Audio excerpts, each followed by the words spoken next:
Hello, I'm Yue-Sai Kan. Today we're going to meet two of the most famous and revolutionary environment artists in the world who are actually married to each other, Christo and Jeanne-Claude.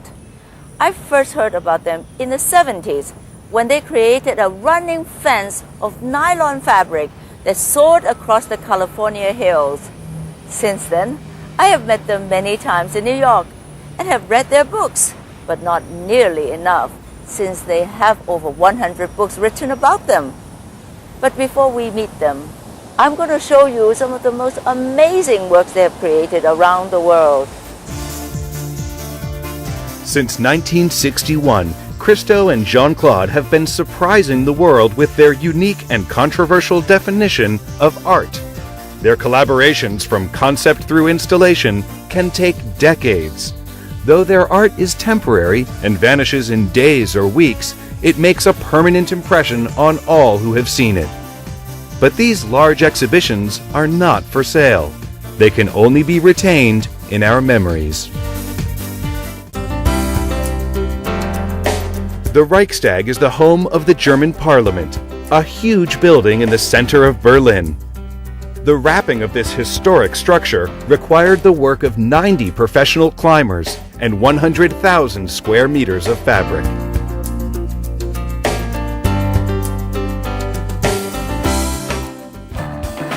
Just getting permission to install a huge project such as running fence can take years. This installation crossed the property of 49 different ranchers and required 3.5 years to obtain the permits.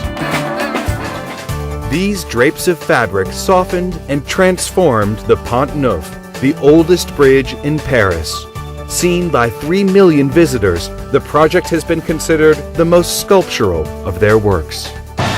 The wall was a huge and colorful project installed in a petroleum storage facility in Germany. Appropriately, it is constructed from 13,000 oil drums, transforming this industrial space into a fanciful art exhibit. Their latest project was begun in 1979, but not installed until 2005. It is called The Gates, and this time, Christo and Jeanne-Claude have chosen one of the world's most visible sites as their canvas, Central Park in the middle of New York City. In fall of 2004, New York's Metropolitan Museum of Art opened an exhibition featuring the planning process for the gates.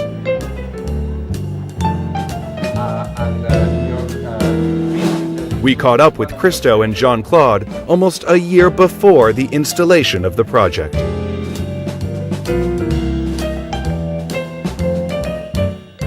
I would like to start this interview by talking about the gate. Why is it in New York City? Why is it in Central Park? We're living at that building in Manhattan, New York City for over 40 years. And we did several projects outside of the United States or in the United States, but not in New York City. We wanted to wrap buildings. We went to see the owners of the buildings, and they thought we were crazy. A building cannot be wrapped. Because we went to many places, many states in the United States, many countries all over the world, creating works of art. Little by little, we realized that what is truly exciting in New York is not just the skyline, it's the people. New York is the most walked city in the world. And the only quietly, leisurely New Yorkers walk is in the parks. And of course there are many parks in New York City, in all these 5 boroughs, but one park with exceptional situation is at Central Park. The gate is saffron. You first understand that each of our projects happen at a particular time of the year. The Gates project is a winter project. First, the most important thing of all our projects is visibility. We spend so much energy, effort. If you do something which is not visible, why should do it?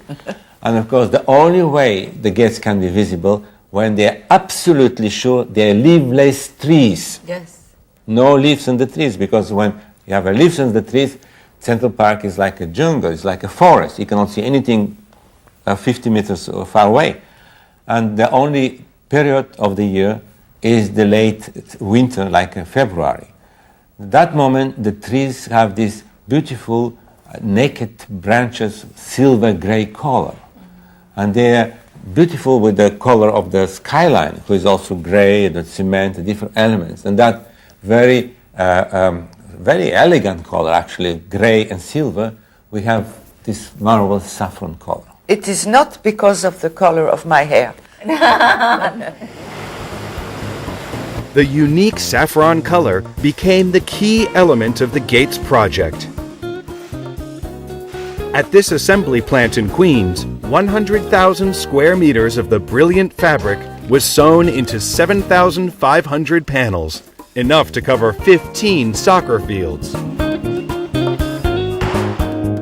The 4,000 tons of steel used to create the frames could have built 2/3 of the Eiffel Tower. The project was designed to be installed and removed with a minimum of effort, and all the components will be recycled. The chief engineer of the project, Vince Davenport, had the job of taking Christo and Jeanne-Claude's vision and translating it into a technical reality. You just pretend there's a great big long vinyl pole back here. This would go, a crew would put one on this side, one on this side, the whole gate is back here. And when they raise the gate, they raise it like so. This helps stabilize this big whole gate. They slide it over, they set it down on the, four bolts to put 4 nuts on it. It's done, it's standing in the air. After the frame was leveled, a cover was placed over the nuts and bolts to create a smooth appearance. The 7,500 gates were placed throughout the park at intervals of exactly 3.65 meters. Coming up next, Christo and Jeanne-Claude will tell us why they make their art and how they pay for it. It is very much like bringing up a child. It will cost whatever it has to cost. For 16 days, how many people do you expect to come? We truly don't know, and to tell the truth, we don't really care. Every true artist creates works of art for oneself. If other people like it, it's a bonus, but it is not created to please the public. It will please the public. This poetical freedom, this is one of the roots and the importance of our project, that they're not commissioned. Yes.